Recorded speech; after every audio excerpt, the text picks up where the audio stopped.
ओम शांति। आज 4 मई 2024 की मुरली में बाबा हम बच्चों को रिफ्रेश कर भी रहे हैं और किस प्रकार से हम हर वक्त रिफ्रेश रहें तो वो युक्ति भी देते, फिर कैसे दूसरों को भी रिफ्रेश करें तो वो साधन भी बता रहे। तो सबसे पहले बाबा स्मृतियों के द्वारा हमें रिफ्रेश करते कि भगवान उवाच है जो हमको राजयोग सिखला रहे हैं, भक्ति का फल देने आए हैं। गाते हैं भगवान किसी न किसी रूप में आएंगे, अभी तुमको भगवान मिला है। तो बाबा नशा चढ़ाते, रिफ्रेश करते, तो हम भी अनुभव करें कि हमें कौन मिला है। फिर हमें रिफ्रेश करते कि हम कौन थे और अब हमें क्या बनना है। तो आज से 5000 वर्ष पहले हम कौन थे? पूज्य निर्विकारी ज्ञान सूर्यवंशी चक्रवर्ती देवी देवता थे। वृक्षपति बृहस्पति शिव बाबा पहले भी आए थे। सूर्यवंशी घराना हम बच्चों के लिए स्थापन करने। तो जो लक्ष्मी नारायण कहे, विष्णुवंशी कहे, पारस बुद्धि कहे, ये बनने का युग यही है श्रीमत के आधार से। और हम ही वो बच्चे हैं जिनके लिए गायन है कि आत्मा परमात्मा अलग रहे बहुकाल। तो इन स्मृतियों से खुद को रिफ्रेश रखना है कि हम कौन है, हमारे लिए कौन आया है, हम क्या बनने वाले हैं और ये समय कौन सा चल रहा है। श्रेष्ठ श्रेष्ठ कल्याणकारी पुरुषोत्तम संगम युग। फिर और हम कैसे रिफ्रेश रहें?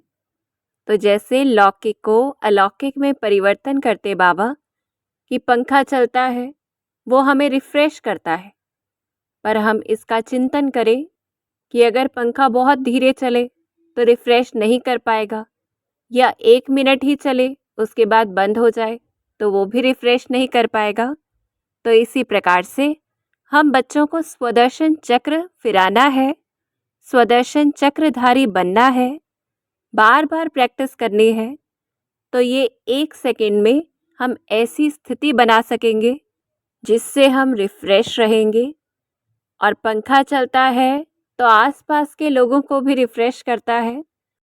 तो जितना हम 5 स्वरूपों का अभ्यास करेंगे, खुद का दर्शन करेंगे, तो वो वाइब्रेशंस आसपास भी वायुमंडल में फैलेगी और दूसरी आत्माएं भी रिफ्रेश हो जाएंगी। तो जितना हम स्वदर्शन चक्रधारी बनते हैं, ये प्रैक्टिस बार बार करते हैं, तो नई दुनिया, नई विश्व या गोल्डन एज, विश्व के मालिक चक्रवर्ती राजा सूर्यवंशी विष्णुवंशी बन जाते। और इससे ऊंचा पद पूरे विश्व में कोई नहीं है। तो इसमें हमें बहुत खुशी होनी चाहिए कि कितना श्रेष्ठ श्रेष्ठ हमारा लक्ष्य है इस रूहानी स्पिरिचुअल यूनिवर्सिटी का। फिर और कैसे रिफ्रेश रहना है? तो योग के द्वारा जितना हम आत्मिक स्थिति में पारलौकिक बाप को याद करते हैं, तो शिव बाबा भी हमें रिस्पॉन्स करते हैं। फिर गारंटी भी करते हैं कि हमारे जन्म जन्मांतर के पाप भस्म होंगे और वो हमें साथ भी ले जाएगा। फिर जितना याद करते तो हमें उससे ताकत मिलती है, तो ऐसे हम और रिफ्रेश हो जाते। तो जितना परसेंटेज में रिफ्रेश हो जाते, हमें रेस्ट की दरकार नहीं होती और हम विश्व के मालिक बन सबसे पहले नई दुनिया में आते हैं। फिर धारणाओं के द्वारा कैसे नंबर आगे लेना है?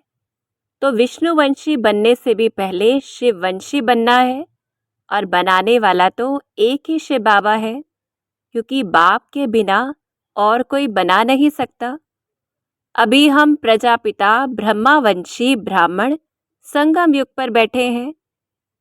तो याद रहे इस समय हम ब्राह्मण हैं और एक एक अक्षर जो शिव बाबा सुनाते वो दिल पर नोट करना है, अर्थात महसूसता की शक्ति को बढ़ाना है।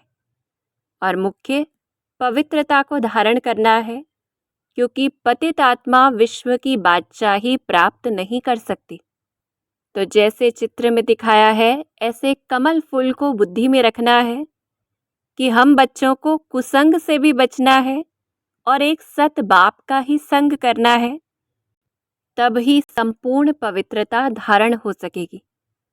और फिर सेवा के द्वारा कैसे खुद को रिफ्रेश रखना है, तो हम बच्चे ही हैं जो ये समझा सकते हैं।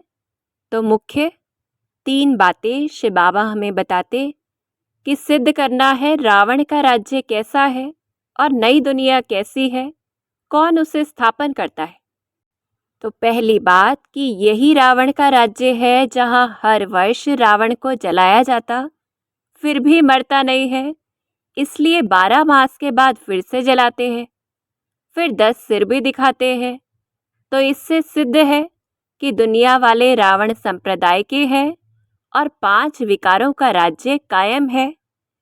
फिर इतनी भुजा वाला मनुष्य तो कोई होता नहीं, और उसके बच्चे भी फिर वैसे हों, पर यहाँ तो सभी को 2 भुजा है, तो ये सिद्ध करना है।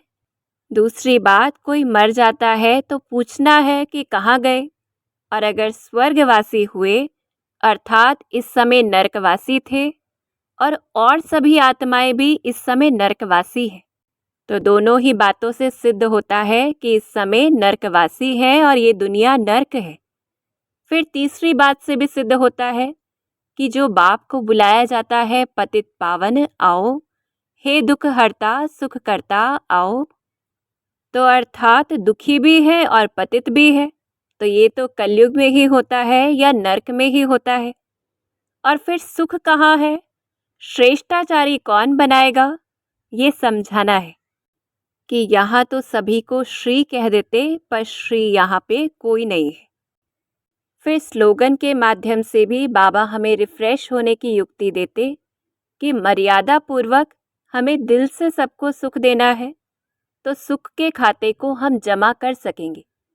क्योंकि दुनिया के लिए सुख तो चीज़ें भी हैं तो विकार भी हैं, परंतु हमें श्रीमत की लकीर को बुद्धि में रखना है, और सुख एक शक्ति है, वो हमें देनी है, तो जो देंगे वो हमारे खाते में बढ़ता जाएगा। फिर भी कोई विघ्न आता है तो उसे भी कैसे पार करना है। विघ्न हमें मजबूत बनाता है और अच्छा है, और जब बुद्धि फ्री होती है तब ही विघ्न आता है। तो क्या करना है, सर्वशक्तिमान बाप का साथ हम बच्चों को है, ये याद रखना है। तो घबराना नहीं है, मनोरंजन का खेल समझकर पार करना है, बाप की याद और सेवा में बिजी रहना है। तो जब फ्री नहीं होंगे तो विघ्न भी नहीं आएंगे, ऐसे हम निर्विघ्न विजयी बन जाएंगे। फिर अंत में बाबा हमें प्रेरित करते कि जो अच्छी रीति पुरुषार्थ करेंगे वही पास होंगे, ये राजधानी बन रही है। तो इस अंत के अंत समय में शिव बाबा के साथ से खुद को रिफ्रेश करते और दूसरों को भी रिफ्रेश करना है, नंबर आगे लेना है। अच्छा, ओम शांति।